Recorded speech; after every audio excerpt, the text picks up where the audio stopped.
the soccer show here on the Fired Up Network. And to kick it off, we're joined by John Nelson and Carmen Asacco, both of them kicking it off here. So, guys, how's your week? How you both doing? Greetings from a hotel room. Thank you. So, greetings from a hotel room in Pensacola, Florida. Must be Greetings nice. Greetings from a basement in Markham, Ontario, where we've been for the past There you go. 25 years. There you go. Oh, I meant to ask you, Coach. I saw, I think it was Jean Michette Messing and your buddy Keith Tozer are now part of some advisory board for the Major Soccer League. Did I read that right?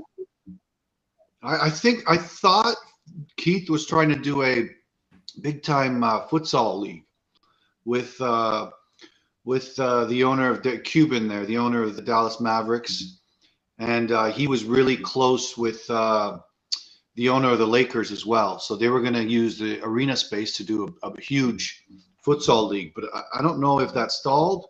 But he's an arena soccer legend, Keith. He's also the head coach of the U.S. futsal team. Yeah, anything other than 11v11, Keith is kind of just a legend of the game. Did you say hello for me? Well, no, I saw the release come across from, I think it was the MASL, and it mentioned JP and Shep and Keith, and I didn't know if you knew anything about what was going on Major Arena. Yeah, there's lots of stuff going on. Even in Toronto, there's some rumblings about starting a new team. But same old story. So I'm not holding my breath here in Toronto. But that league has been solid forever. I mean, you know the stories, John. NPS back in the day, the NPSL and the MISL, they've been doing really well, and kind of in the big markets like Baltimore and Milwaukee, they're still hanging on and doing. Harrisburg, they're still hanging on and doing okay. So it's a very entertaining league, lots of goals, lots of history, and before Christian Pulisic, there was Mark Pulisic, his dad, who's in the Hall of Fame at Harrisburg, who was a fantastic indoor player. A lot of great players, Preki, obviously our legend Hector Marinero, all kinds of fantastic players that Stevie Youngle, Stan Stominkovic. Yeah. In my era, there was players like Michael King and Jamie Swanner, Kim Rumped in Wichita, Victor Noguera, just great players. Best player I've ever played against, and not that my resume stands out, but the best player I've ever played was this player from Wichita, Eric Rasmussen. He used to be called the Wizard. Absolutely ridiculous. I mean, there was some players in that league that I've never seen play that well. Like, I've never seen that technical ability, that 1v1 ability. And this Rasmussen character on Wichita had just incredible feet. And then there was Preki and Zoran Savic. And it was a great league. And to be honest, when the MLS came around, a lot of those NPSL players and MISL, back before NPSL, couldn't afford to play MLS because they would have to take a pay cut. We were in Milwaukee, we were averaging probably probably outdrawing the Bucks at a certain point. 10, 15,000 games, 12,000. It was and it still is a cultural icon, the game in Milwaukee. And we had the old Bradley Center as well. That was really a fantastic facility. So yeah, I hope it stays. Toronto has had a tough time of it, but I hope it stays. And people like Keith Tozer should be commended. Just when the outdoor game was on a low, people like him just made a massive difference in the indoor game and the entertainment value of the game, and kept everyone involved until the 11v11 got back leverage and built back up in MLS. So yeah, let's stay part of it, because it's produced some fantastic players. And Landon Donovan, finished or still playing for San Diego at some point. So there's a lot to say about the indoor league and futsal and the value of entertainment and the value of skill and athleticism as well. Yeah, also a great goalie played in that league, Carmen Asako, legend in that league. But mostly my nose played. The rest of me was kind of just there. My nose took a lot of shots, though. But you brought up so it was Slobo Ilievsky, Victor Nogueira, and Carmen Asako. Those were your three. Yeah. No. Do you think there's like a market for that in Toronto? If they were to, because I know you just said they're like they've been trying, but like what area of Toronto do you think would have the best like sort of market? Because I know Mississauga had something like that, and I know Dwayne DiRosario was playing there recently. So what's missing from that to make it a big thing here? Probably, and the person that's been trying for all these years has been someone by the name of Serge Giancola, who has a massive heart, massive marketing mind, just didn't have the financial ability to get done what he wanted to get done. But you put him in a position where he has a little bit more financial support, I think they could do well. But I think his idea to move at that time he was going to move to small markets for 2-3 games at a time. But I think the small market and the junior A OHL type atmosphere would be the epitome of what indoor soccer would be in Ontario, in the Greater Toronto area, because there's no other room, and we've seen so far York United's been underwhelming. You can just tell that there's not much room in this market for more than TFC, which is become a staple in our society, in our sports society right now. And with the fluttering Raptors and the fluttering Leafs, and and the inconsistency of the Blue Jays, but now they're better. The Raptors have kind of been our competitive solace. So yeah, right now TFC is still God, and everyone else is taking second fiddle, whether it's indoor or outdoor. So maybe another market, maybe a Guelph, maybe a junior OHL type market would make more sense. Yeah, you had to bring up the Leafs, Carmen. You had to say Leafs. We need to ban that word for just a show. Leafs, Maple Leafs, and Leafs. Had to bring that up. But we'll go in a different direction here. Go to MLS. We'll start off with that because John, they're going to now be on an international break. What did you see from the teams that competed before the break, and what team do you think has a lot to be desired here and needs a lot of improvement? Oh, wow. Okay. Well, I think there's a couple. In the East, I think it's Cincinnati. I think it's Chicago, who has been underwhelming so far. And I think that we could talk about Toronto as well, considering, how things are right now with Josie and Chris Armas, and we can get into that in a little bit. Out West, I think you're looking for disappointment. I think you're looking at LAFC.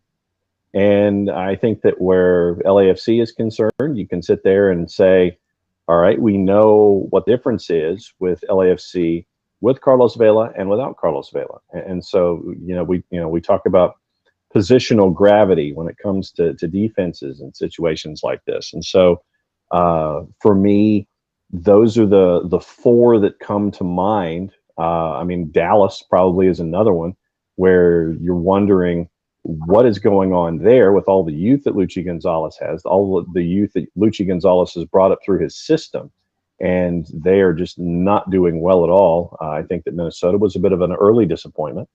And honestly, you're looking at probably three in each side right now, but considering how things are going to be in the East when it comes to the playoffs, and I think that we can talk about the teams that'll be chasing playoff spots instead of the teams that won't, where the East is concerned. And I think that the West will be not quite as competitive as the East, but that's probably a half a dozen teams right now that probably have reason to be concerned right now.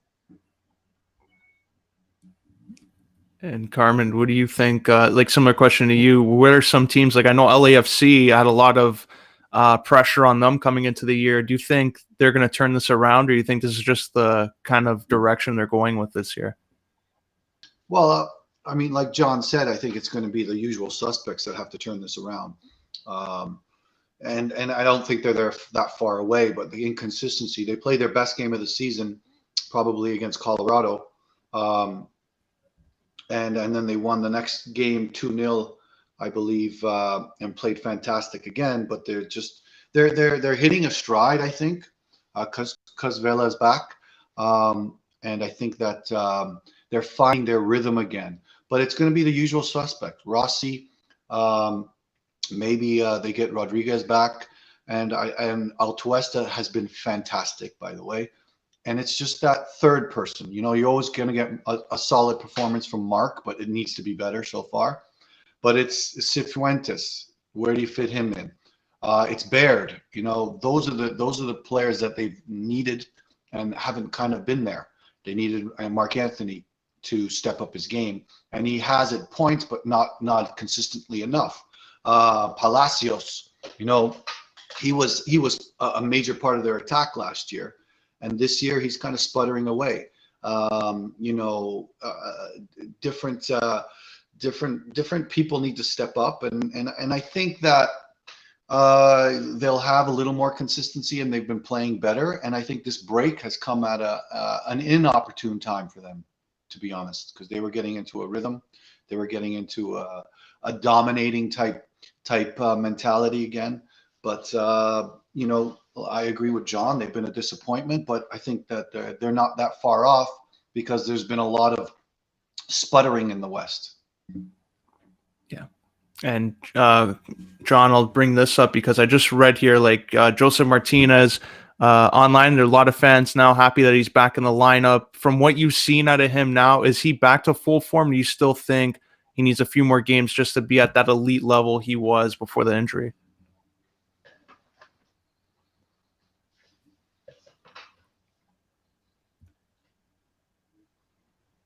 Oh, you hear me, John?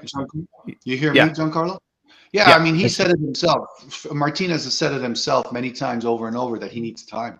I mean, his injury wasn't you know, a mosquito bite. It was a long recovering injury, and he's still in his recovery mode. So you could tell that he's mentally and physically struggling through situations and kind of knowing his limitations, and that's kind of hurting him because he hasn't been at his best. But he's a smart individual, wants the longevity, and even Martinez at, you know, let's say he's at 60%, 65% is still something special. But he'll get there. He'll get there, and I think he's mentioned it not only in his interviews but in his play that, you know, time, you know, he's got to do things appropriately. So when he comes back, he's going to come back full force, 100%. So I mean, this may not be his decision to be back so quickly, but at least he's getting game time. At least he's getting game reps. At least he's getting that timing back, and he's just getting that mental fortitude back to be in tackles and to get involved in games. But I think he's going about it right, and I think that Gabriel Heinze is giving him a long leash, and his presence alone just makes a difference in the game. And do you think that's something that Atlanta has, that threat where even if Martinez isn't 100%, that just his presence on the field will cause a distraction for teams? It could be a way for other people to come in and get goals as a result?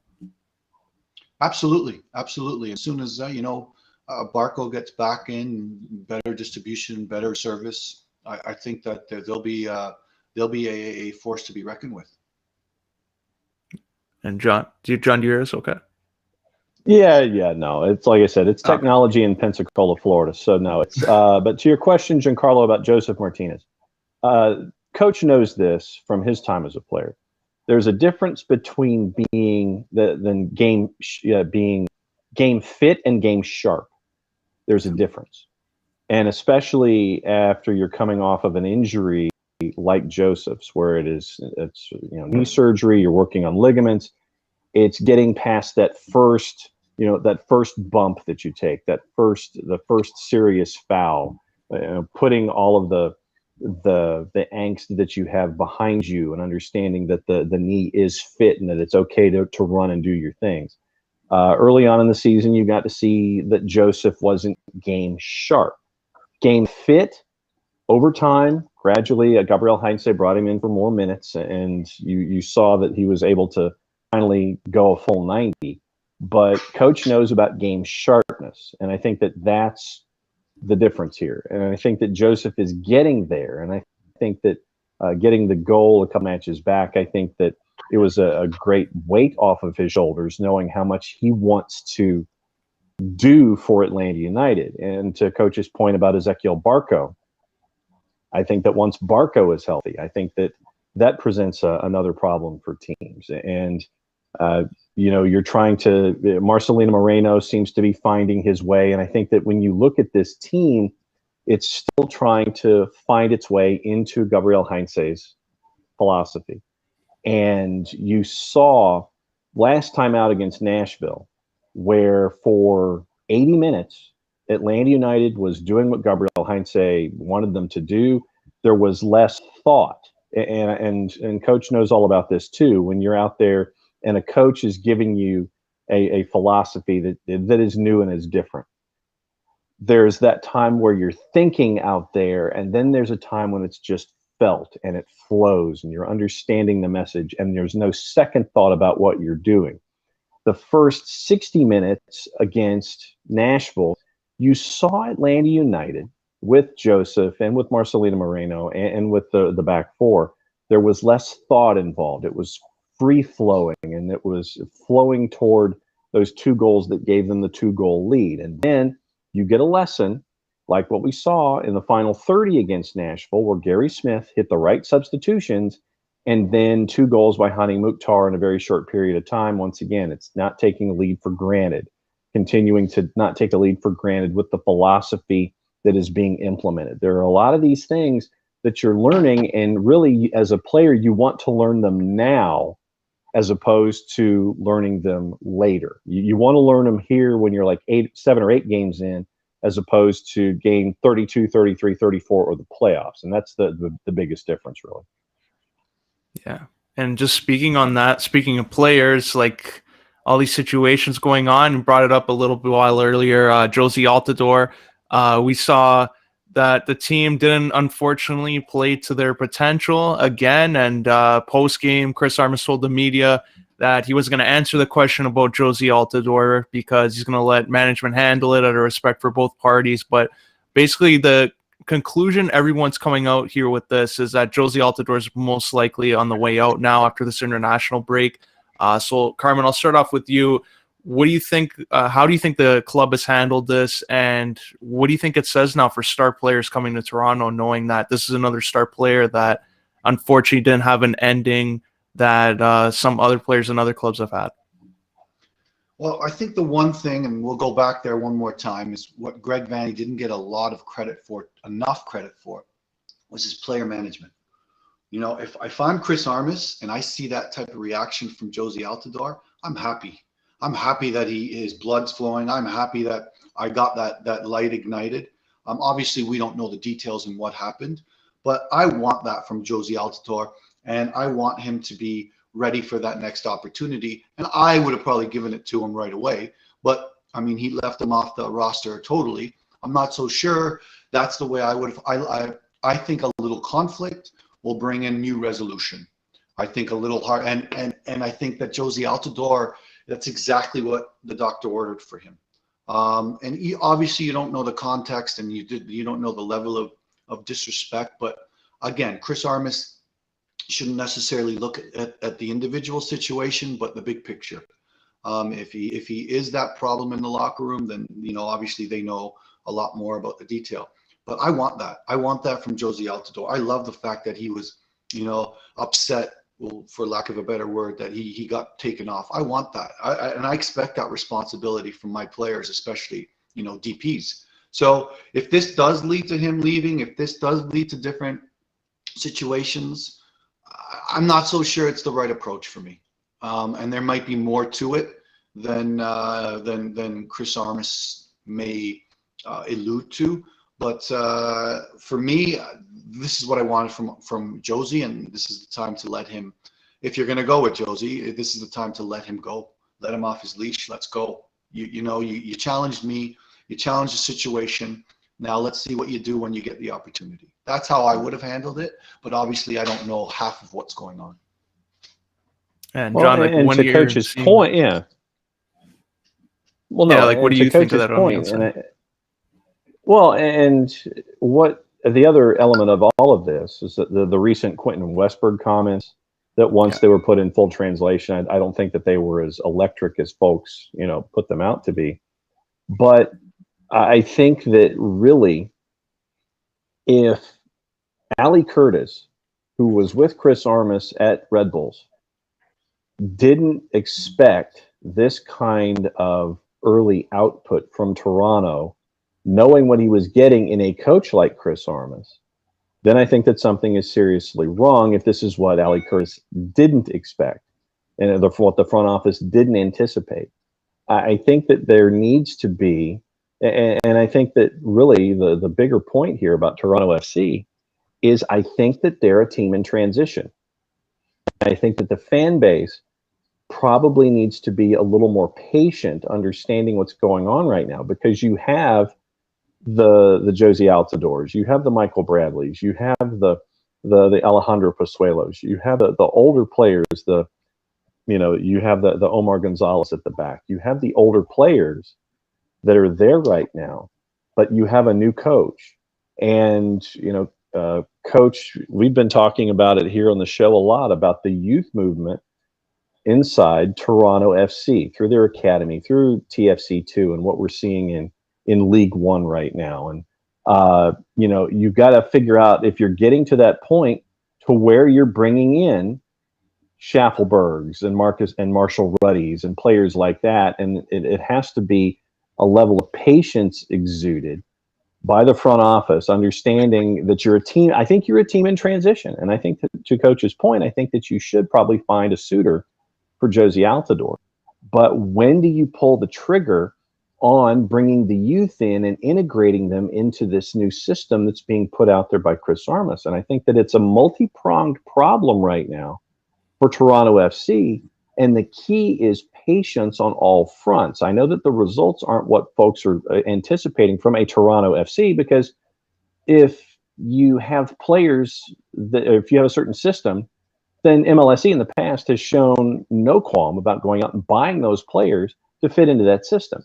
If Chris Armas is bringing his Red Bull system in to a Toronto FC roster that doesn't quite fit, then you're dealing with issues here that have to be, figured out one way or the other. So it's a multi-pronged problem and a multi-pronged issue right now for Toronto FC that they have to figure out what direction are they going and who are the players that they need to go in that direction. Is it the youth movement? Do you sit there and start sending the older players on their way? Or do you put your faith in the older players and continue to bring the younger players along in a philosophical change under Chris Armas?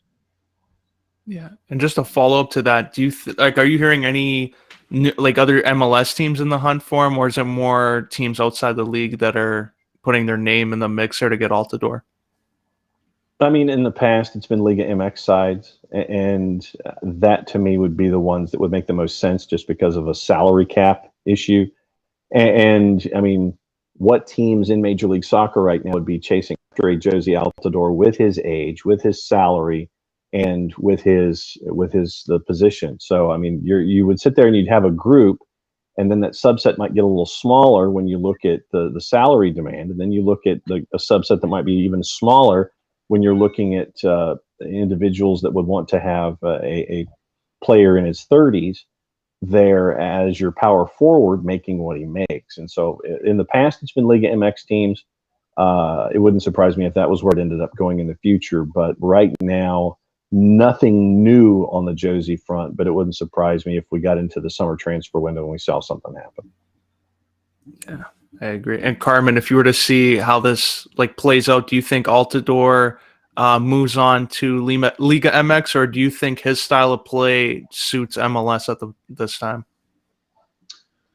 I don't think he's going to go anywhere. I think that because of the reasons that John just pointed out, that it's not realistic for an MLS team, maybe not even a Liga MX team to take the burden upon that. But I do think that he is the solution to what TFC needs to be. And Bill Manning, I don't But know is he a if solution in the Chris Armas system, though? That's the question. But I mean, without the problem is Chris Armas, and Bill Manning, Chris Armas may have the mentality to build and to grow but if you guys don't know Bill, I'll give you an example of what Bill was. We went there one time with our Vaughan team to play a game against their academy team. Okay. It was our Vaughan, I believe our O1s, playing against their O1s, which would have been a lot of TFC2 players, plus we beat them 4-0. Okay. Played them off the park. Bill Manning had an absolute eruption, and wasn't happy about that. So if we think that Bill Manning is going to tolerate losing, no chance. And you think that the fans are going to tolerate this rebuild and bring in Noble and bring in players like that, I don't think that's realistic. I think that we're dreaming. Okay. I think that Josie Altidore is right now the solution to winning. And whether they have an idea of younger or rebuild, it's got to happen with the young players that are good enough. And other than Schaffelberg, in certain instances, other than Priso, in certain instances, the other haven't proven to be good enough just yet. So you need Josie Altidore. You need to coexist with Josie Altidore, and you need to win with Josie Altidore. Those are the bottom lines. I don't know if Chris Armas came in here thinking that there was a project and that losing a little bit for the future was okay, but I don't think that's in Bill Manning's mentality. I think that's going to be an issue, and I think that right now Josie is part of it. He's got the contract, he's got everything, and you've got to live by that. There's no getting around it, and he is one of your reasons that you're going to win, because Ayo Akinola hasn't shown that he's been better, or Mullings has come in and done some good work, but who has shown that they can be better? So there needs to be a fine line between this resurgence of youth versus winning. Yeah. And as we wrap up here, the MLS portion, John, I know you got to wrap up here, but how can we follow you on social media? Easiest way is on the Twitters at OSG Nelson. You can also follow at Soccer Down Here. Soccer Down Here Daily Radio, is evidenced by the golf shirt that we're sporting today. Let me see if I can get the close up in there. Close enough. And Soccer Down Here, don't forget to download the Soccer Down Here app, available iOS and Android, the OSG Sports app as well, iOS and Android. Well, John, thank you for coming on the early portion here, and wish you a great weekend. I miss you, John. We miss you, John. We miss your input. Enjoy Pensacola, Florida, which is comparison to Schitt's Creek. Went to a baseball game last night. Very, very cool minor league park right there on the Gulf. So it's good stuff. We're down here for a wedding that's tied to a family that's very, very close to ours. And no, it is not. It's not mine and the boss's wedding. It's a wedding for folks that we love very much, and that wedding is tomorrow. So we're down here a little early, and we'll see what kind of trouble we can get into. Guys, we will catch up with you next week, back from Office HD. Take care, John. Take care, John. Enjoy. That's John Nelson there. Yeah, now we can now we can go off and talk about TFC, because I want to just go into this team a little more, because I'm finding it really interesting that Chris Armas comes in with this whole philosophy, and like you were bringing up here, that maybe Josie Altidore is needed. Do you think he overestimated what he was getting himself into here? No, I think there should have been a little bit of realization what has been built here, a realization of what impact this group and the group that left have made, and not look to change everything so quickly, but look to change it gradually. I don't, you can't, again, I said it before, you can't sacrifice winning in the Bill, and I'm all for that, in the Bill Manning mentality. You cannot.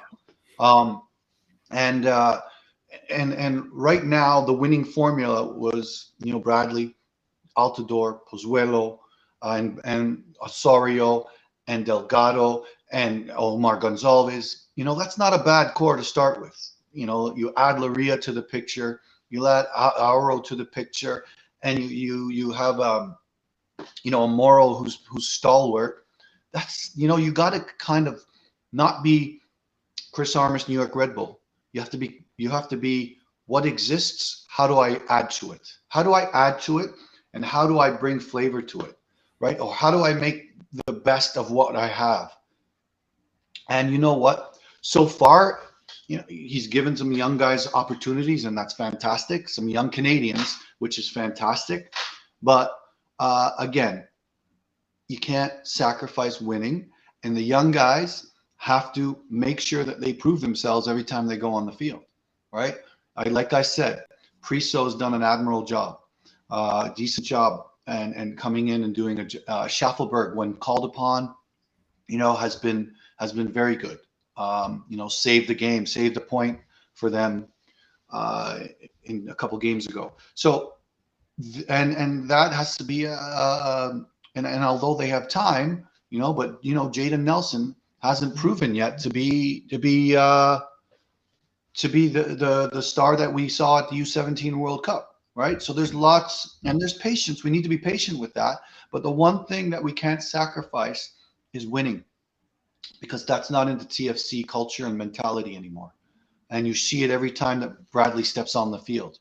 And you see how much he wants it to work with Chris Armas, and sadly enough, you haven't seen it in Josie. You haven't seen it in Osario, which is struggling with some fitness issues. Delgado, you haven't seen it. You've seen spurts of it.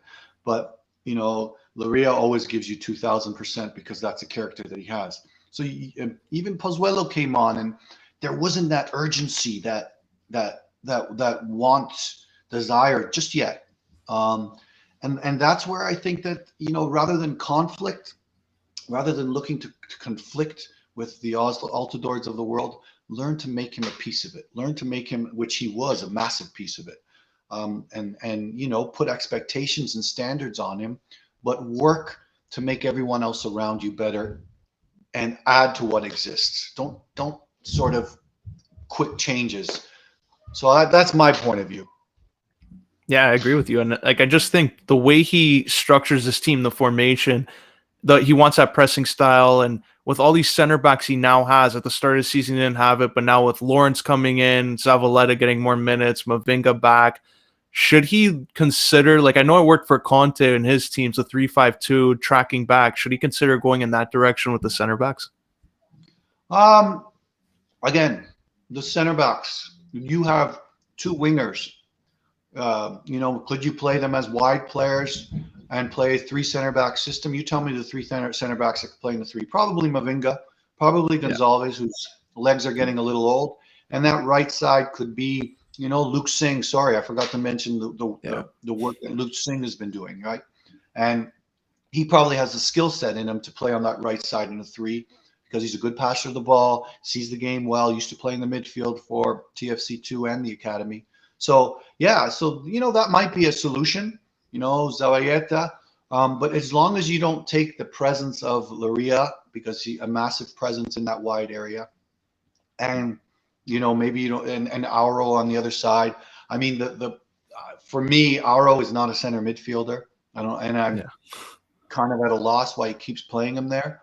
But maybe his skill set, maybe he reminds him a bit about himself, which, I wouldn't compare Chris Armas to Auro. I think Auro's got a lot of way to go to be a Chris Armas as far as the player is concerned. But you got to play to the strengths. You got to take the time to understand the strengths and put the system within the individual players that you have. Could you play with a 3-5-2? Sure, absolutely. Can Akinola and Josie Altidore coexist? Yeah, you can coach it. You can put expectations. But now, do you give Pozuelo that withdrawn striker role and give him a little more freedom? Yeah, that makes sense. Where do you put Soteldo in all this picture? So there's a lot of managing he needs to do, but I think it should be player first, system second, and players within the system that make sense. That's me. That's just me. Yeah. And another question here for TFC, like you mentioned there Aro going to center mid, and you also have Justin Morrow, who that year he was playing on the left side on the midfield role for Vanny. He set an all-time high in his career for goals. So do you think we'll see Morrow go into a midfield role when he's back to 100%? No, I don't think that best suits him. I think it's okay to play him on the left side in the back. I think that he can platoon with, you know, not at his best Mavinga right now, you know, and play that 3 if he wants. But let's be honest, they're not going to play with a 3. So there's different pieces for Morrow, but I see him going down the Drew Moore type pathway right now.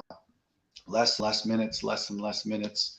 But you know, maybe he does, but he does play once every 2 games, and he can do a good job on that left back. We've seen him score goals. He made the U.S. national team roster. So yeah, we can see that right now.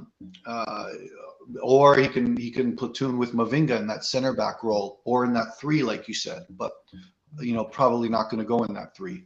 So there's lots of solutions. They just got to find the right ones.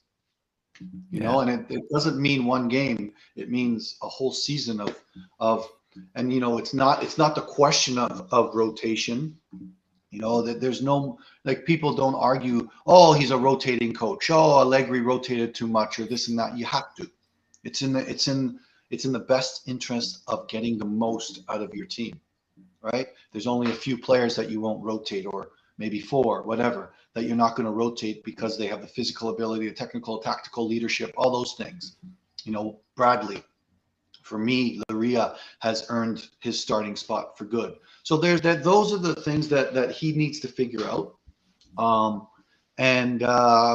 You know, maybe he should have been a better study, you know, with what Greg Vanny did.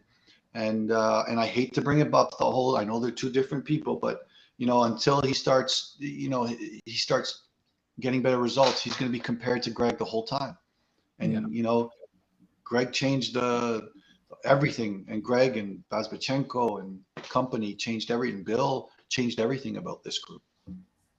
So, and I agree with you. I think it's something where, like, unfortunately for him, like, they only have 1 win, so I don't think that's doing him justice. And right now with his group, like, every time there seems to be an injury, he's a little hesitant to let the media know or let those injuries get out. And then after the game, he said, like, I remember somebody asked him, and he said, you know what, should I call up the other coach and tell him, oh, we're not going to have Soteldo tonight, so just so you know? Or do you think that doesn't show confidence in your group when you're saying, like, we don't want to let our injuries out, and we want the other team to think we have our star players?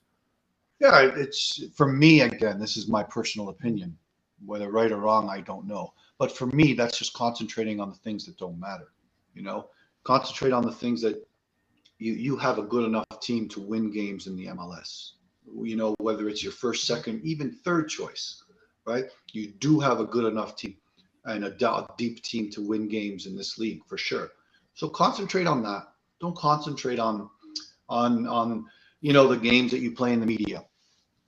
For me, that's become so, you know, Mourinho's sarcasm and Mourinho's you know, passive aggressiveness with the press has kind of made that okay. For me, the press is there. You need to do your duty and move on, right? It's not about, and it's about what you have and not what you don't have. And if you concentrate on what you don't have, or concentrate not letting them know this or that, I mean, does it really mean that much if Caleb from Columbus knows that Soteldo or so and so or Auro's not playing? I'm not sure. I think there's still problems to solve, and there's different problems to solve when Schaffelberg's in and Mullings is in.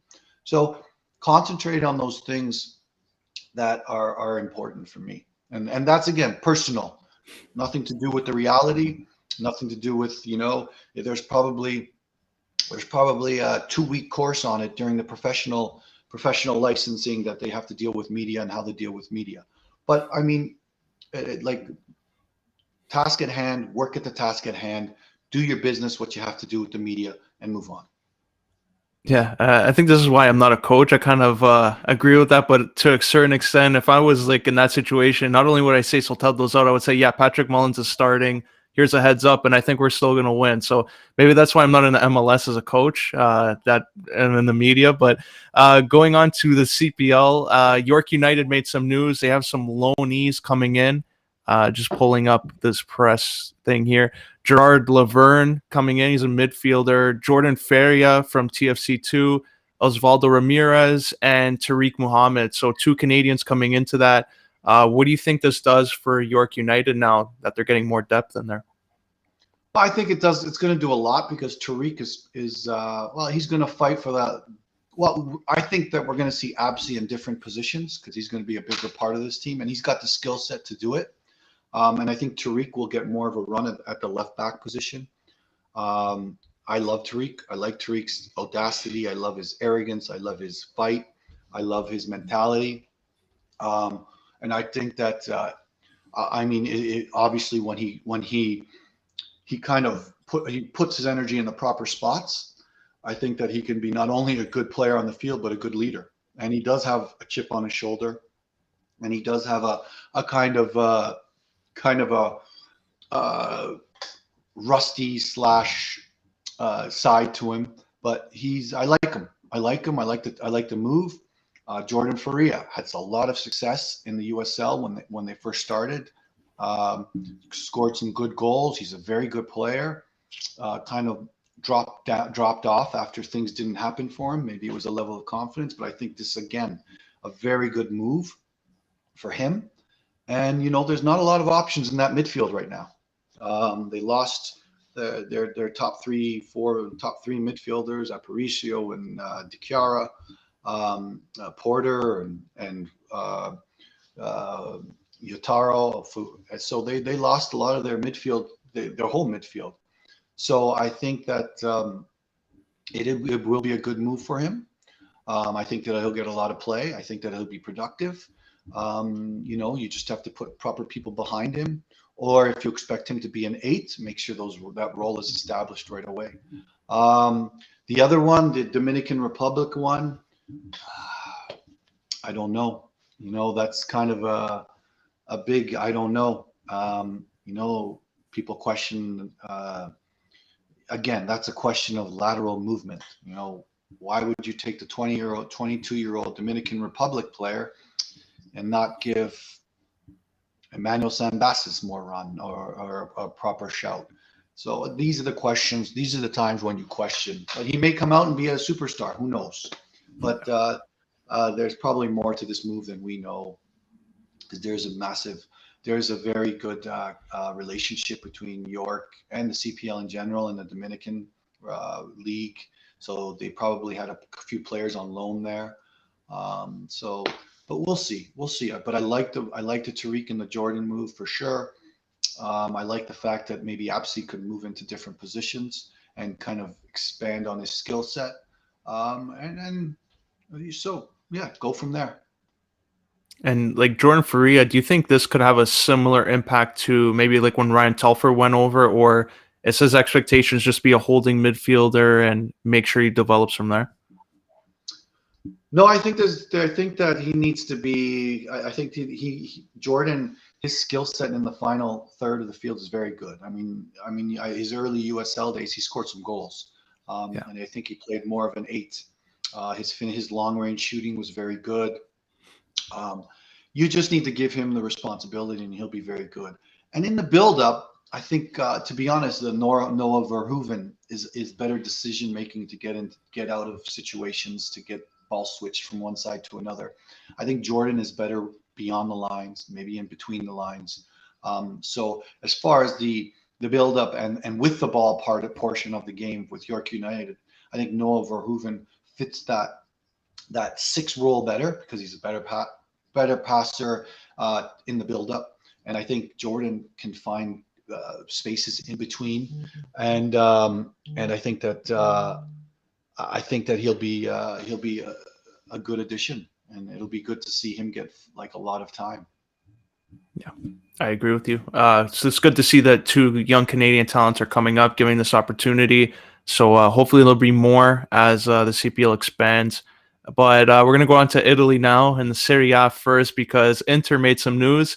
We saw them officially replace Conte with Inzaghi. So what were your thoughts when you heard about the move? And are you disappointed they didn't go after Zidane? Um, I'm not disappointed they didn't go after Zidane. No, I think Zidane's a Real Madrid person. That's where his comfort level is. That's where his ability to work is. I think that making a transition to a different club will be very difficult for him. I think more than very difficult, because it's Real Madrid is a the specialist, the most special club probably in the world, and the expectation and the standard and the familiarity of everything and Zidane and Real Madrid is going to make him moving to a Juventus even impossible for me. Allegri, again, it's going to question a relationship with Ronaldo. It's going to question a relationship, his good relationship with Dybala. So we're going to see a different Juventus, but you're going to see a Juventus that makes sense, right? A Juventus that makes sense, and it's not, and it's someone from that is very practical. Like, and then Juventus, when they're the most pragmatic, that's when they're at their best. And you know what? Ronaldo may not get all the service he wants, but let's not forget that when under Allegri, he scored a ton of goals as well. Yeah.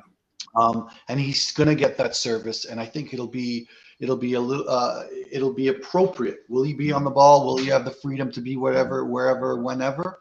No, but I think that he'll be in the right spots to get goals, and Allegri makes sense with that group. Conte's Conte. Obviously as an Inter fan, I'm massively disappointed in him. But like this is a business. And you can see that he's in the business of fixing and then moving on. And I guess he fixed the culture at Inter, but I don't think that he wanted to take more responsibility than that right now. I think that he fixed it. Let's move on. He's fixed it, and he doesn't want the responsibility or it's like he has a fear of failing. For me, a feel of longevity and failing. So he looks for that next project that isn't totally fixed or isn't totally there. I could see him at a Tottenham. I could see him, depending on how much they're going to spend and that they get Kane back, and there's all ifs. But he's a very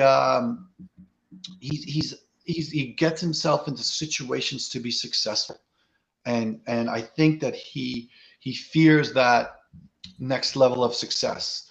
I don't know if that had anything to do with financially. Sure, maybe, but they didn't say they were going to get rid of anyone. They said that they had to get rid of 100 million, probably, but there was $100 million between 4 or 5 players that didn't play that much. There were solutions to the problem, and I'm upset that he didn't stick around to take those solutions. That's what I'm upset at. How do you think Inzaghi's going to do in his first season? Are you expecting them to run for the Scudetto, or do you think they're going to have kind of a similar year to Juventus did this year? Again, it depends. It depends on how the rotations happen. How does Laurito stay at Inter? Does Lukaku stay at Inter? Although he's been saying the right things. How do those changes are going to affect the overall picture? But I'm hoping that the intelligence, the passion of an Inzaghi will motivate this group, to get the best out of Brozovic, who's still one of the top midfielders in Serie A, get the best out of Perisic when needed. Obviously they're going to lose Hakimi, and they lose a massive skill set, who was really important to that team. They'll probably lose him, but I think that character-wise, they could bring in other players that might change it, might give them something different, right? But that might be a big loss. You don't know about De Vries finishing contract, so there's a lot of question marks. but I think that the team will be motivated. I think that Inzaghi is an intelligent coach. I think that he doesn't complicate it that much, and I think he has a vision based on Inter, not a vision based on Inzaghi.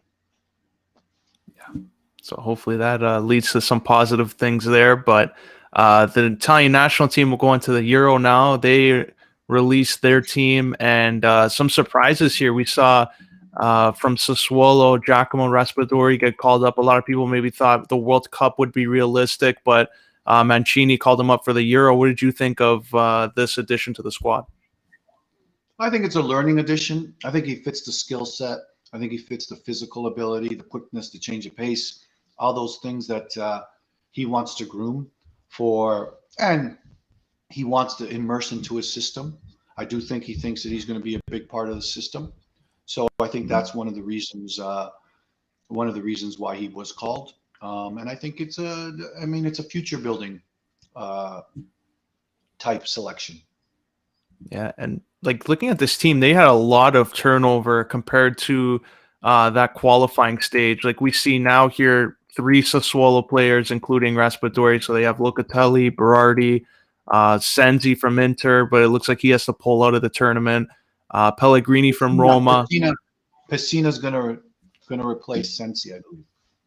Yeah, so like this is a group that, for the most part, in their prime, aside from Chiellini and Bonucci. So do you think this is an Italy team that can make a run in the Euro, or is this going to be something they're just building for the World Cup next year? To be honest with you, I think that the first round and the difficulty that Turkey and Switzerland will give them, and maybe Wales, who knows, but definitely the difficulties of Turkey and Switzerland is going to be very indicative of how they will be in a competition where, you know what that means, Giancarlo? Where it means something, where their butt muscles get tight, you know? So it's nerves now. This is it, right? Although they've been fantastic, and I hope they don't change that mentality of what they did in the what they've been doing in World Cup and Euro qualifying. Hopefully they don't change that kind of lack of fear, that lack of you know, and I don't think they will. But you know, things are going to go wrong, and nothing's really gone wrong for them so far. But things will go wrong, and we'll see how they react. That's going to be very important for this group. But I like this group because it's a group. It's a group. It's a team. National teams, you really don't get that so quickly, and Mancini's done an amazing job doing that. I do think that they become a little bit predictable, and Keane was a difference maker in that predictability, and he could change the tempo of the game like that. But unfortunately, with his injury against San Marino, well, I mean, I guess that's what they're saying. You correct me if I'm wrong. That he's injured and he's not available because of the injury. I think that's going to be a major omission for the Italian national team, because you could see it in games where they were, you know, tied 0-0. He'd come in, and just his pace and his energy and his ability to beat people 1v1 rather than everything being combination. And teams were, you know, dropped off and comfortable. He had a difference in speed. He had a difference in 1v1 ability. He had a difference in just that intuitive rather than that small group play, or individual rather than that small group play all the time. So yeah, you know, that'll be a big omission. And obviously, you know, the strikers have to be at their best, right? And you know, they've been very good. But I mean, their conversion rate hasn't been fantastic. And both of their seasons haven't been fantastic, but they've been fantastic with the Italian national team. So we'll see. You know, Belotti's going to be, it's going to be important to see how he adjusts. And he may not be a starter, but how he comes in and makes a difference for this team, which is going to be very vitally important.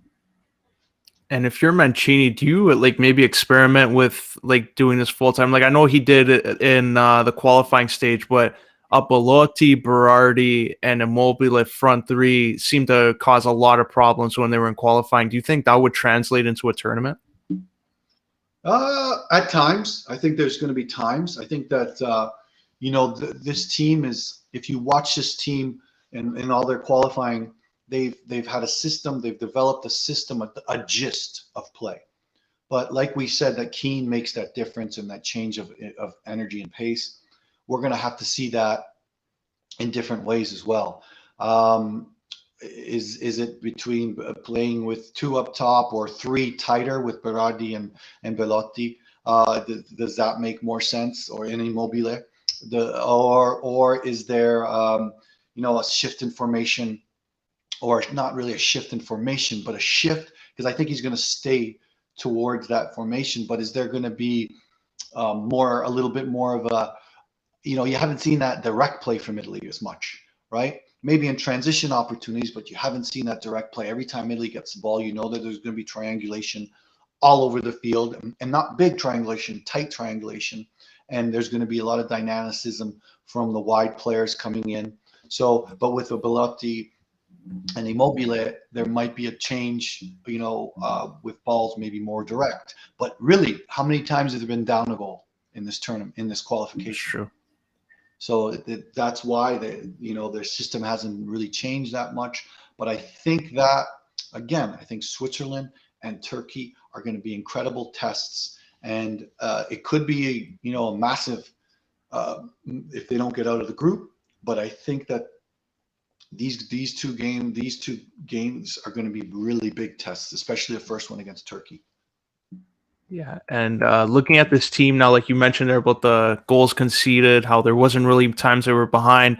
What do you think of the defense from Italy? Going with the established guys like Chiellini, Bonucci, do you see them going with them to start, or will they be coming off the bench at some point? No, I think that Mancini has a plan, a managing plan. I don't think that they're going to be starters the whole way through, or they're going to be sharing time. But I think that both or one will be in important games. No, the Turkey game, you're going to see both or one for sure, because that's, for me, one of the most important games of the tournament.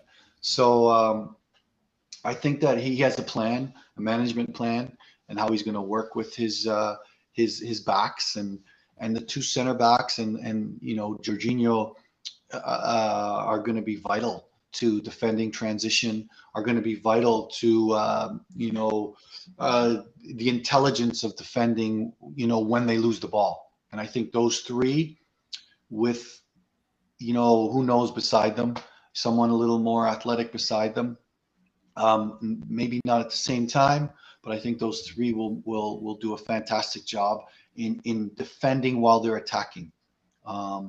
And it also has been we've yet to see this Italian team be dominated without the ball, right? Yeah. They haven't had to drop and be historically Italian by dropping into the box or dropping into the final 30 of the field and defend spaces. They haven't really had to do that. So there's a lot of question marks in that as well. And these are the times where they're going to be tested, and as we said, in situations that matter. Not that the qualifying doesn't matter, it obviously matters, but situations where they're going to be a little bit more nervous. But we'll see. I like the group, I like the team. I just hope they don't change their mentality. And Mancini is I think, a good leader right now for that group. And this Euro Cup, Acerbi was included in the roster, so he's finally looks like going to get that opportunity. But like going back to maybe Euro 16, I think 2016 is a good example, because a lot of people were upset. Like, even though they had a depleted roster at the time, where you had a forward group that had Graziano Pelle, Simone Zaza, a lot of people were saying, why wasn't Jovinko there after he was doing so well in qualifying and the short amount of minutes he was playing? They brought up the MLS thing, and it ended up costing him. You see Zaza and Graziano Pelle, when they went to extra time, penalties, it didn't work out. Do you think in a Euro Cup now with Acerbi on the roster, do you think it will work out with him at this stage and the level of competition? I think he'll do a job. He's done a job all year, I think, when called upon. I think that's a good selection for that role. And I think that Mancini has a group that understands their role. And Acerbi will know his role when he gets the opportunities. And mentally, physically, he'll be ready to do it. And I think he'll be successful at it. For me, bringing a Jovinko who probably would have wanted to play 90 minutes every game might not have been the proper selection. I mean, even 2016, and it probably did have something to do with, the Italian arrogance about MLS and all that stuff. However, Acerbi knows his role, will perform it adequately when needed. Yeah. And the final position here, the goalkeeper position, Sirigu is coming back. He's always been in that kind of role when Buffon was starter. Sirigu is backing him up. And in case Buffon, which happened before he got injured, Sirigu stepped in. The third goalie, though, they went with Alex Moret, maybe instead of another younger Italian goalie. What do you think of this selection? Well, I think of this selection is Donnarumma's your starter, no, for sure, and it proved it over and over. It's done very well.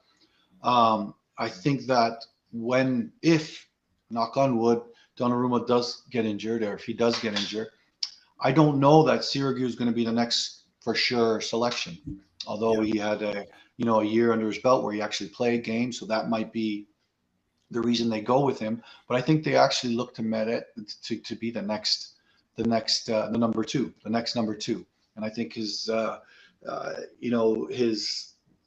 athleticism and ability, and his ability to make saves better than Sirigu might be important right now, because the truth is Bonucci and Chiellini are going to lose 1v1 battles, and so these are the things that we need in our goalkeeper. We need our goalkeeper to be involved more than, and we need our goalkeeper to be a shot stopper. And I think Meret has, and even with the ball at his feet, I think that he's a better selection than Sirigu. But I think Sirigu is that goalkeeper coach slash number 2-3.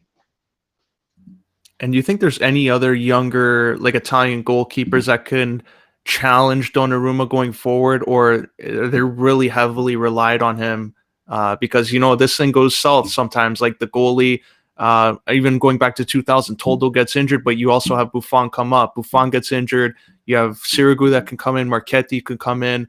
Do you think they're in a situation where they need to develop more goaltenders for the national team? No, I think the Italians do a very good job in developing goalkeepers for the national team. And I think that, there was maybe 5 or 6 choices for that position for sure. Although there's been a little bit of a trend to go with international keepers in Serie A lately, I still think that the goalkeeping school and mentality of the Italians is still one of the best in the world. Oh, Carmen, do you hear me okay on your end? Hmm? Do you hear me okay? I cut out a little bit. Sorry, I didn't hear what you said there about. No, I'm just saying I think the Italians still have one of the top in the world goalkeeping schools, goalkeeping methodology, and I think that they do a good job of developing their keepers for sure. And I think there's, there is a bit of a trend in Serie A to go with foreign goalkeepers, but I think that a lot of the foreign goalkeepers have harnessed and learned their game by Italian mentality, Italian mechanics, So I think that's important to state, but I think that the Italians will always do a good job in developing their goalkeepers for sure. Yeah, and now looking at this team now, all these guys coming in, some of them making their debut. Who do you think after this tournament's over, we're going to be looking back at as the breakout performer for the Italy national team? Well, the obvious choice is, I'm not sure if it's so much breakout, but coming to age is Barella. Obviously, everyone's looking to him to be, the next superstar. But I hope they don't put that type of pressure on him. But I think that the stability of Jorginho is massive for this group, because with his stability, everything, whether it's the top 7 in front of them or the top 6 in front of them, have so much more to so he needs to be the intelligent, the basic. We talk about quarterbacks or the heartbeat of the team. I think Jorginho's role is going to be incredibly important for the Italian national team in this tournament if they want to be successful. And do you think Jorginho is going to be that guy that's being relied on for all the playmaking, or do you think they're going to go with Verratti in that? Like, if you were to choose which one of them is dominating ball possession for the most part of the game, who would you lean towards? No, I think for sure Jorginho will have his place in the build-up, his place in getting the team up, his place into connecting the Barella and Verratti, with the top three. So and the wide players coming, the attacking backs, whether it's Emerson or whomever getting forward on either side. I think those are the key players as well. I think that the Jorginho will get the seven involved, keep the rhythm and the tempo, and put Verratti and Barella in positions where they're facing the game and they can go forward. They're facing the game and they can find attacking options. I still think that, Jorginho will be the second assist guy or the guy that opens the field up to create that central attack for Barella and Verratti, who are committed to goals, are committed to getting forward. So I think it's probably one of the best midfielders, and if Verratti stays healthy, best midfielders in midfields in the world. Yeah, I'm still surprised Verratti. Like, Verratti's only 28. I'm actually still surprised. Like, he's been talked about since 16 years old as this phenom, and he's still been at a young age. He competed. He was one of those guys at the Serie B level that was considered for that Euro 2012 team, and then his career, that path it took from there at PSG. Do you think he's looked over in some aspects at the position? Like, do you think the height, like they look at him, okay, he's not really big in stature, but what are some of the challenges he possesses for opposing defenses? Well, I mean, Verratti is a striker with a midfield mindset, passing ability. Every time he receives the ball, something in the attack is going to happen, and he sees it. He sees it. Every time a ball goes wide, that he's going to be in the box making a near post run or making that central run. You just have to be aware of where he is in the final third of the field all the time. That's what the problem is. And not only does that open up spaces for the wingers coming in, or the wingers or the target player getting into different spaces, it just adds to the complexity of the movement of the Italian national team. And he's very good passer. He's very good in possession. He's very good in penetration, with and without the ball. So all that in mind, that it's you kind of want to be either compact when the ball gets to that final third with Barella and with Verratti and Immobile and so, or you need to step up higher so it doesn't get to that final third. So it's problematic. You're damned if you do, you're damned if you don't type situation, because Verratti and Barella could hurt you, and Jorginho can find them in spaces like that. But Verratti is just dangerous. He can create his own shot. He's in the final third. I would not worry about Verratti until he gets into that final third. I will make sure that he gets rid of the ball, play it wide. But when the ball is on the weak side for him making those runs, whether it's from a cross or whether it's from a penetrating a position or central position, he's very dangerous. In the final third, he's very dangerous, and he's just resilient in his movement. And it's just like marking or trying to handle a water bug. You see those water bugs in the field, and that's tough to handle. And Mancini gives him the ability to do that. He'll be very dangerous. Yeah, I agree there. And who are some of your favorites now, looking outside the Italian national team? Who are the favorites for you to win the Euro Cup? Well, I mean, right now, like, you look again at the Portuguese national team, what they're doing at the U20s. They just beat Spain and beat Italy. That nation is coming to a pinnacle of success, and the Bruno Fernandezes of the world, obviously Cristiano Ronaldo, what they're doing, really Patricio and that. I think that they're definitely one of the favorites, but they've always gone underneath the radar. Now that they're there, it's going to be difficult. It's going to be difficult for them because people are going to be more conscientious of, when Bruno Fernandes was playing for them on Udinese, when he was on Udinese playing for the national team, it was under the radar. No one really knew what Bruno Fernandes could give. And there's just so many players. Obviously the striker from Atletico Madrid. Sorry, the name. Him and Ronaldo are going to be incredibly difficult to mark or incredibly difficult to deal with. So there's so much talent right there in that group that we don't even know, and there's so much depth in that group that I think they definitely need to be one of the favorites. I think it should be it's going to be see how Joachim Low his last tournament for Germany. He's got that infusion of young talent, but he brings back Muller, and he brings back Hummels. So it'll be interesting to see their role, number one, and how they kind of get with that young group. Ken Muller, is he going to be on the bench? Is Kai Havertz Timo Werner are going to be, running the show? So there's a lot of question marks in that type of old and new meshing. And there's a lot of question marks. Are they going to finish strong for Low, right? This last tournament, are they going to be determined? All that stuff is going to be important. And their mental strength, because Germany hasn't been that dominating group. And to be honest, they could be out in the first round. Germany, France, definitely. Portugal. So there's a lot of work to do. And if I was looking at it right now, and I would probably say that the Germans may be the odd group out if they don't get their stuff together, and they've been leaking goals, and Neuer hasn't been the Neuer of past. So, that group of death is crazy. I love the fact that Deschamps brought back Benzema because that team needed an infusion. Again, I think Frank de Boer in Holland is doing what he did with Atlanta United and Inter and Crystal Palace. I think that they're underwhelming and predictable, just like so I don't think Holland's going to make Belgium. Everyone's been talking of them. They've been the number one seed in FIFA for the last, feels like 20 years. Yeah. But, Dries Martin's getting up in years. Obviously losing De Bruyne. Will he be back at all with the broken nose and the orbital bone? So do they have enough?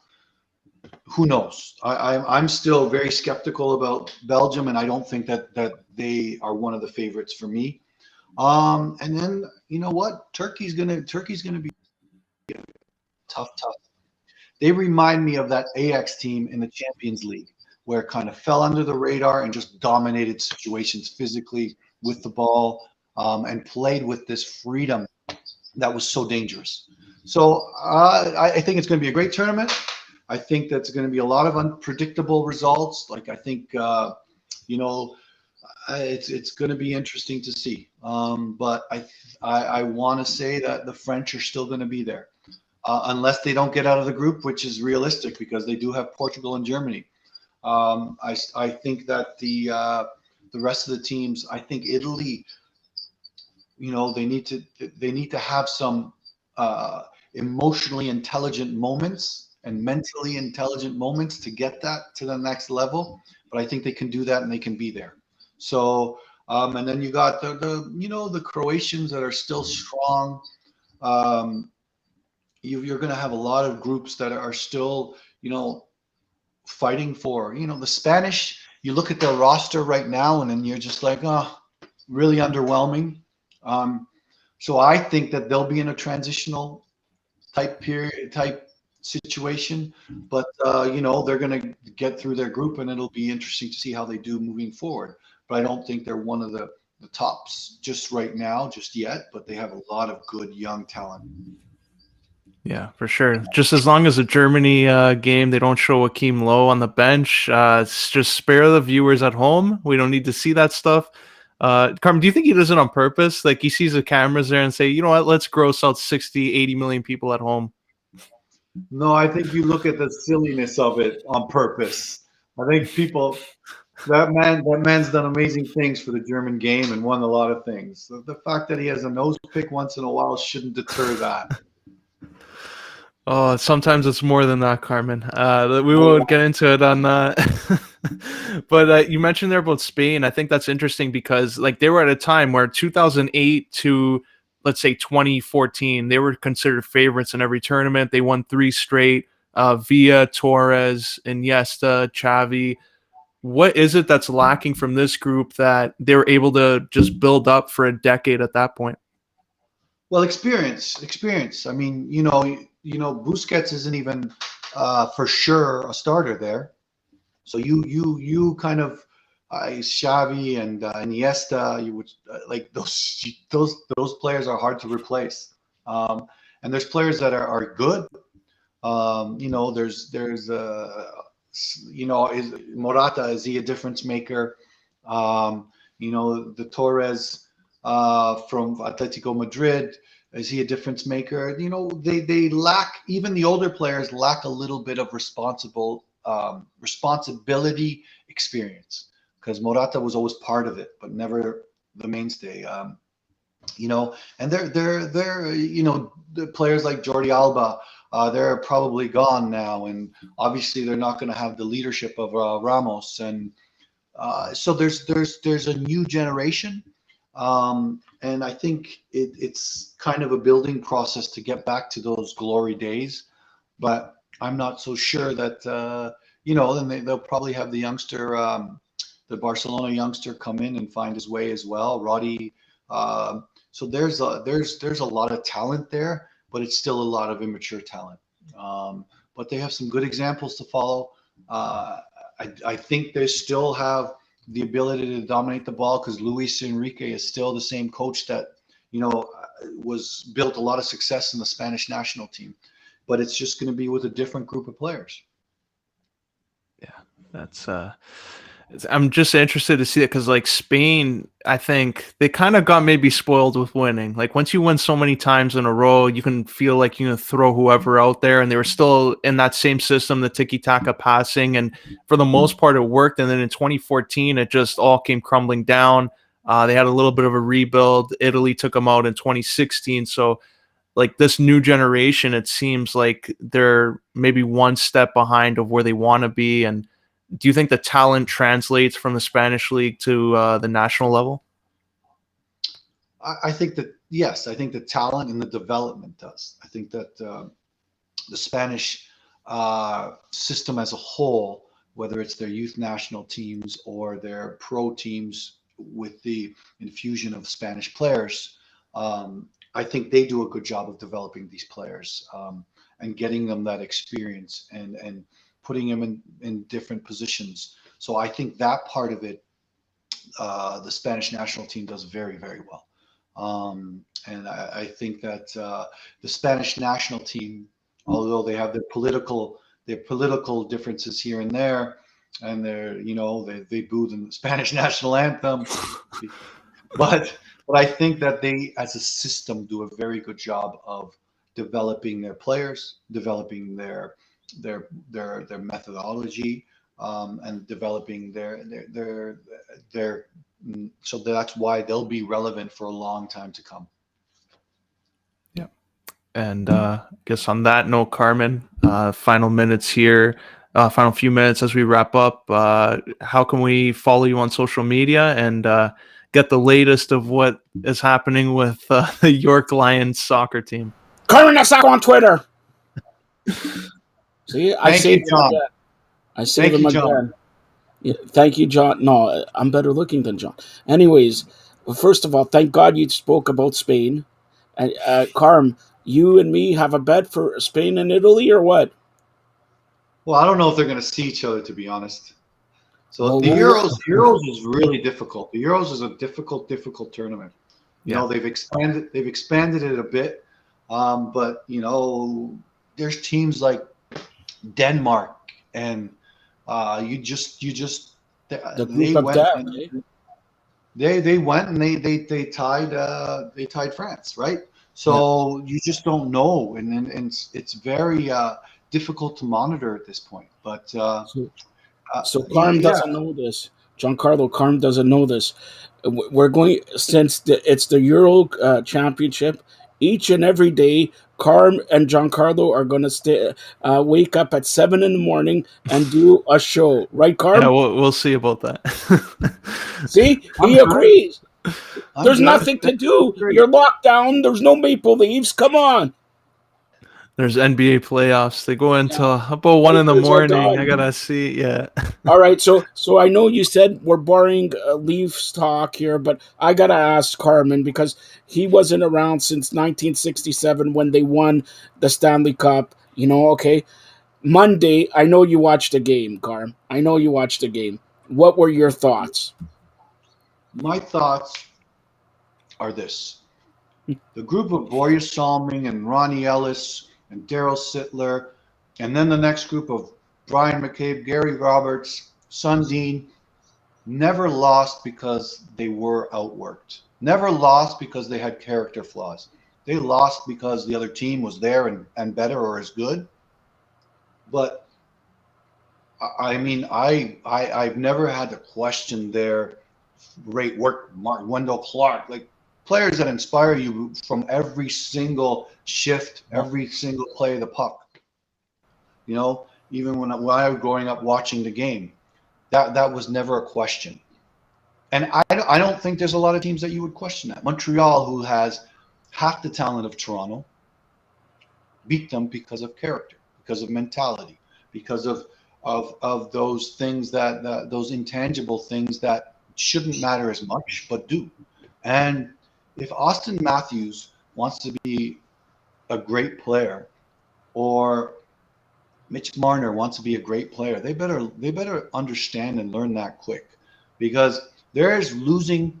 I'll put it this way: the best way is there's acts of commission and there's acts of omission. And the Leafs didn't commit enough mistakes. They just omitted to do things, which is inexcusable in my eyes. And very, very well said. Now he's my hockey expert. Okay, forget about soccer. But honestly, I'm gonna say the Maple Leafs need Kyle Lowry, a guy with heart. They have Zach Hyman. You put him everywhere else, and they may lose Zach Hyman now because he's up for free agency and he wants $6-7 million. But the Maple Leafs lack of heart. If you saw the post, I guess, game and everything like that, not one. Only the goalie Jack Campbell came on and took responsibility. Austin, oh well, stuff happens. Mitch Marner. They asked him, Mitch Marner, could you play different? No, like snappy and everything. Nobody took responsibility. That's again, Carm. Me and you are a little bit older than Giancarlo, but Giancarlo's a good young man. I was gonna say boy, young man. All right, but old days. We need heart, determination. Give it 110%. You hear it all the time.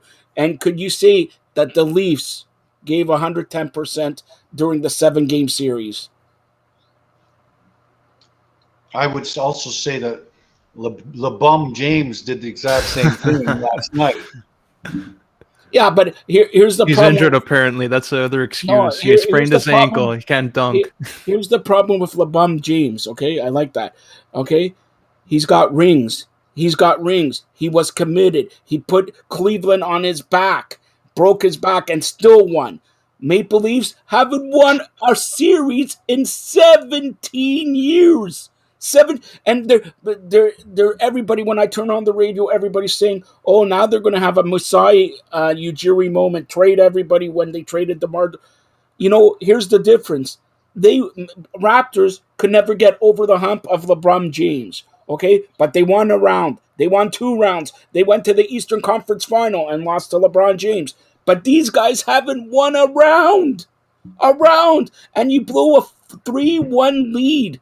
3 games to 1 lead. And I understand if you blew it to Tampa, you blew it to Boston, you blew it to the Montreal Canadiens. Enough. All right, enough. Bring Phil Kessel back. He's a savior. Find him at the hot dog stand, okay? Find him at the hot dog stand. All right, Carm. Are you looking forward to the Euros? Absolutely. I've kind of warned my family that this is what's happening. They don't listen. But yeah, I warned my family, and I'm looking forward to every single game for sure. And the South American Cup and the South American Championship should be amazing as well if it happens in Brazil. So they've left Argentina to go to Brazil. I'm not sure that makes a lot of sense, but yeah, there's a lot of soccer coming up, and then right after that, there's gonna be the Gold Cup where Yeah, and then next Canada. year the World Cup, right? So and All then right. and I'm gonna say this, like I'm concerned. Okay, we're about 4 years away, 4 years away from the World Cup in Canada and America. There's supposed to be a buzz about this already. There's no Good buzz. point. Good point. There's no Good buzz. point. It's Well, not let's like hope. 16 years from now. It's 4 years. I know we're in COVID and all that, but 4 years away. If you had the Stanley Cup, if you had whatever the NBA, like I know you have to win or whatever, but there will be a buzz. There's no buzz here. Maybe there'll be a buzz after the Euros or whatever, but there has to be a buzz. It's the World Cup. We never hosted. I know we're hosting, but not all the games. But still, there has to be a buzz, and there's no buzz. What? Well, I think that what the national team does now will create that buzz, and we talked about it with Giancarlo. There's no reasonable answer to give that Canada shouldn't be in the World Cup in 2022. They should be there. They should be comfortably there, getting through the octagon. I think the players believe that. I think the staff believes that, and I think that will create its own buzz. And I think that it'll be a great event. But regardless, Toronto and Vancouver and where Montreal, if they decide to go there, are incredible cities, incredible sports cities, incredible cities in general, and they'll do better than any other city as well. Hosting World Cup games than any other city, and they'll What be if they passionate. don't make? What if they don't make the World Cup this year or next year? But what if they don't? Does that affect 2020?